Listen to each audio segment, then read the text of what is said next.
Здравейте, уважаеми зрители! Вие отново сте с мен, Нора Стоичкова, на моята страница в YouTube с новия ми подкаст, който се казва Защо?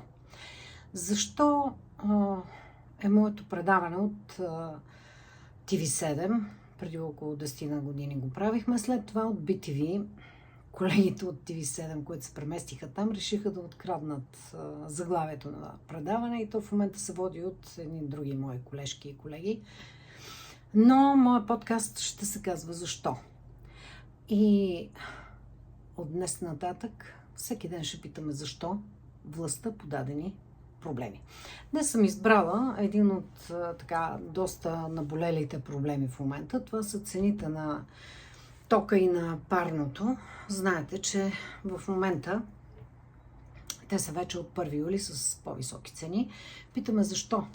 Питаме защо управляващите, питаме защо КЕВР и най-вече питаме защо, защото увеличените цени на тока на парното влизат автоматически в цените на горивата, ще видите това от есента, както и в цените на всички стоки, които купуваме от магазините и от пазара.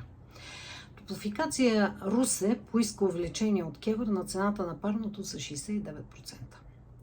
Знаете ли колко я одобри регулаторът? 5. Само 5%. Не 59%. Само 5%. И това не е изолиран случай. От юли КЕВР, Комисията за енергийно и водно регулиране, одобри ново поскъпване на тока и парното, както ви казах, за битовите потребители. Средно с около 3%, малко под 3% или по-точно 2,99% за тока. По-различно е при отделните доставчици. EVN дигна цената с 3,24%, Електрохолд с 3,11%, Енергопро с 2,38%. Ще кажете, малко е. Не е малко, защото това е цената на тока, която се отразява в долната част на вашата фактура, където има доставка.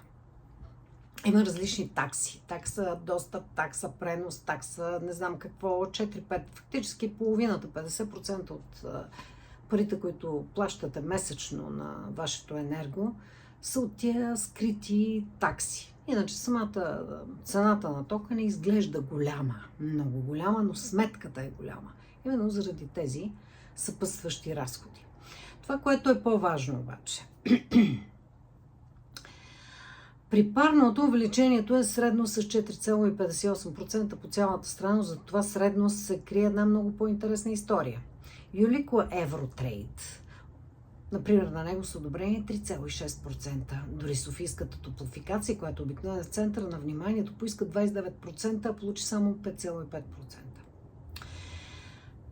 Защо е важно? Ето това е. Защо искат толкова много и получават толкова малко? Тук е момента да спрем и да си зададем истинския въпрос, защото топлофикационните дружества искат по 5, по 10, по 15 пъти повече от това, което получават. Има два възможни отговора. И истината вероятно е някъде по средата. Единият. Компаниите съзнателно завишават исканията си, защото знаят, че регулаторът ще ги среже. Тактика на договаряне, позната от години в сектора.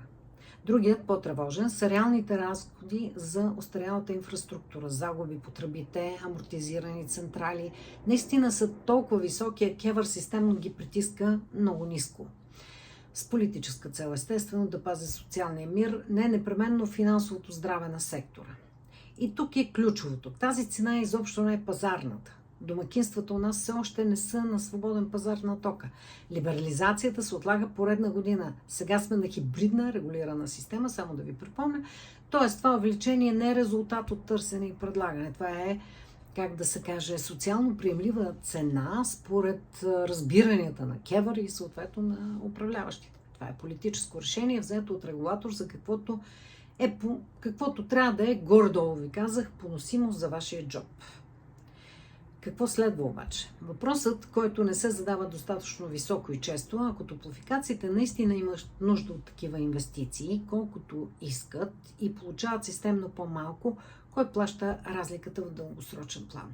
Отговорът е обикновено остарялата тръба, която се къса до година, или дружеството, което фалира, или общината, или по-често държавата, Трябва все пак някой да спасява тази топлофикация, нали така? Иначе домовете ни през зимата ще останат ни много студени пещери, като през ледниковата епоха, в които трудно ще успеем да живеем и да отглеждаме децата си.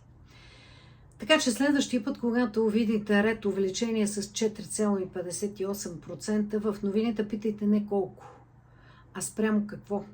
Защото разликата между поисканото и одобреното винаги е победа за вашия джоб. Понякога е просто не точно победа, а отложена сметка от бъдещето. Аз съм Нора Стоичкова. До утре!